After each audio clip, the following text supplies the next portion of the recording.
नमस्कार, मैं प्रमोद नारायण मिश्र पुनः आपके सामने हूँ।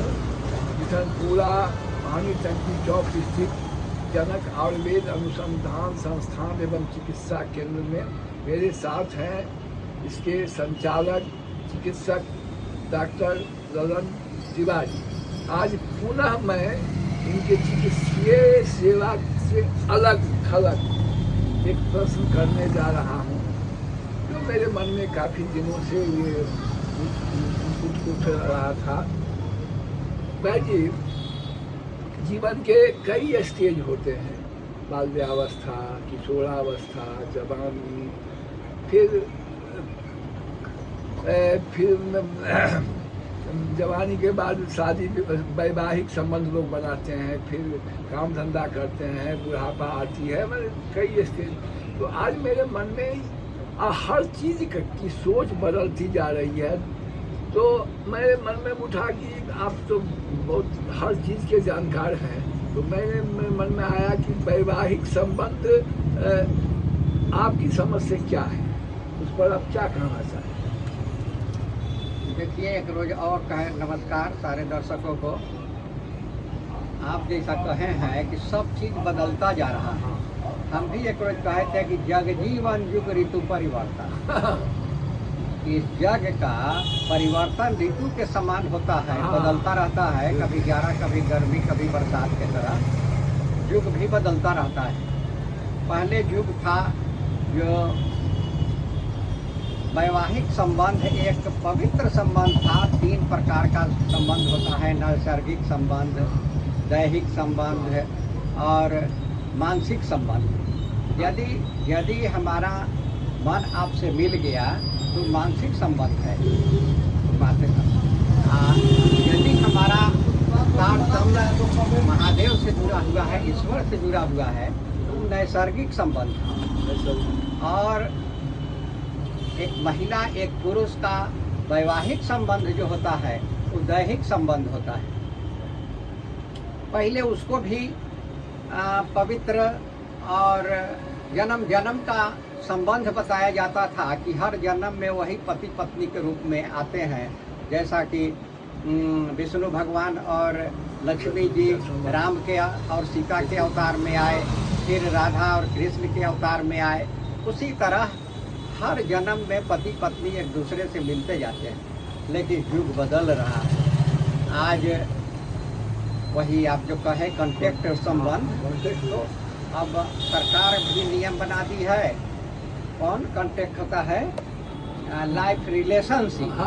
Live in relationship. हाँ, रिलेशनशिप का कॉन्ट्रैक्ट बना दिया है। जब चाहिए साथ रहिए, जब चाहिए अलग हो जाइए। उससे भी ज़्यादा अब देख रहे हैं कि पहले लोग अगुवाई करता था, अब लड़का लड़की खुद भाग करके शादी कर ले रहा है।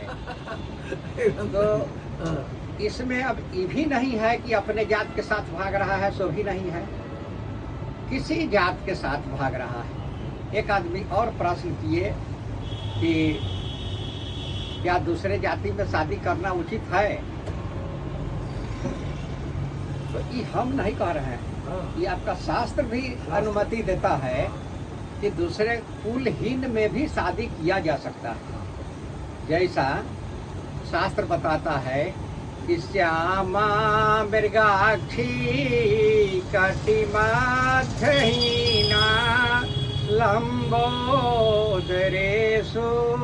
वचनं सुशीला गंभीर नाभि समदंत लग्ना कन्या विवाहो यदि कुलहीना। यदि इस सारे लक्षण कन्या में हो तो कुलहीन की लड़की भी हो तो उससे शादी कर लेनी चाहिए। लक्षण, लेकिन ये सारे लक्षण उसमें हो तो सारे गुण उसमें वर्तमान हो। एक और हम अपने तरफ से जो लड़का लड़की भाग रहे हैं, हम उनको एक सलाह देंगे, मैसेज देंगे कि कम से कम विधर्मी में नहीं जाए। विधर्मी में उनका संबंध अस्थाई नहीं रहेगा। स्वधर्मी में यदि कोई कुल का हो और लड़का को भी लड़का महसूस करे कि इस लड़की के साथ हमको जीवन बिताना संबंध जीवन बीत जाएगा सुखपूर्वक, और लड़की भी महसूस करे कि इस लड़का के साथ हमारा जीवन सुखी रहेगा, तो वो कर लेना चाहिए। समाज को भी करा देना चाहिए। यदि वो भाग रहा है तो प्रशासन को भी उसका मदद करके दोनों के परिजन को बुला करके शादी संबंध में उसको बंधन में बांध देना चाहिए। उसको दंडित नहीं करना चाहिए और समाज को भी दंडित नहीं करना चाहिए। दंड देने का अधिकार केवल जो न्यायालय को है, समाज को दंड देने का अधिकार नहीं है, दूसरे को दंड देने का अधिकार नहीं है। एक चीज मन में ये उठ रही है कि पहले था ना कि घोड़ी पर चढ़ के आएंगे, डोली पर उठा के लाएंगे। अब मैं देख रहा हूँ कुछ वर्षों से कि लड़के बारात लेके नहीं जा रहे, लड़की स्वयं आ जाती है लड़के वाले के पास, मतलब उसी के जिला में, उसी के क्षेत्र में।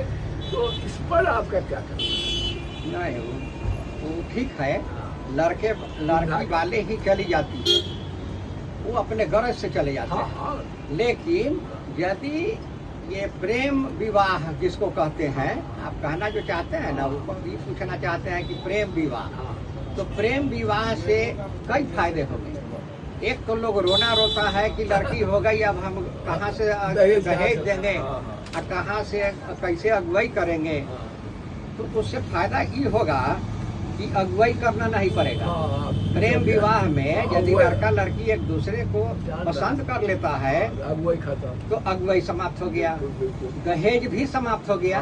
यदि लड़का लड़की राजी से एक दूसरे को पसंद कर लेता है, शादी कर लेता है, तो दहेज देने का भी प्रथा समाप्त हो गया। तीसरा, ये बारात लेकर के आना जाना, कई गाड़ियाँ ले जाना, वो सब में खर्च होता था, वो खर्च भी बच गया आपका। आर्थिक रूप से, सामाजिक रूप से भी बहुत लोगों को जो उसमें समय देना पड़ता था वो भी बच गया, समय बच गया। आज के भाग दौड़ के जिंदगी में आज की आज के मांग के अनुसार ठीक है। सर बहुत अच्छी आपने वैवाहिक संबंध पर बहुत अच्छी जानकारी दी।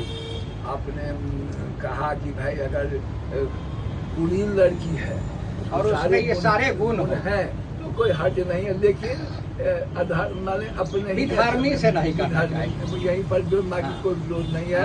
और अगर लड़का लड़की चाहता है कि हम एक दूसरे को से सुखी रहे तो उसमें कोई हर्ज नहीं है। समाज को भी चाहिए और शासन को भी चाहिए कि उसका मदद करके करा दे।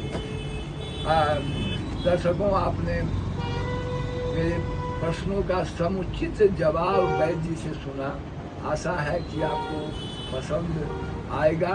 अगर पसंद आवे तो लाइक शेयर कमेंट करके हम लोगों का उत्साह वर्धन करें। नमस्कार। नमस्कार।